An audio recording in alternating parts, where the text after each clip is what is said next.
আজ শুনবেন মহারসিক গোপাল ভাঁড়ের আরও একটি হাসির গল্প। ভূতের উপদ্রব। রাজা কৃষ্ণচন্দ্রের দরবারে রাজবৈদ্য নিয়োগ দেওয়া হবে। দেশ দেশান্তর থেকে চিকিৎসকরা এলেন যোগ দিতে। গোপালকে রাজা দায়িত্ব দিলেন চিকিৎসক নির্বাচনের। গোপালও খুশি মনে বসলেন তাদের মেধা পরীক্ষায়। আপনার চিকিৎসালয়ের আশেপাশে ভূতের উপদ্রব আছে? জি আছে, প্রচুর ভূত। ওদের অত্যাচারে ঠিকমতো চিকিৎসা পর্যন্ত করতে পারি না।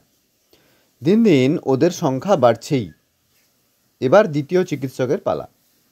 আপনার চিকিৎসালয়ের আশেপাশে ভূতের উপদ্রব কেমন? আশ্চর্য, আপনি জানলেন কিভাবে? ওদের জ্বালায় আমি অস্থির। দিন দিন ওদের সংখ্যা বাড়ছেই, বই কমছে না। এভাবে দেখা গেল সবার চিকিৎসালয়ের আশেপাশেই ভূতের উপদ্রব আছে।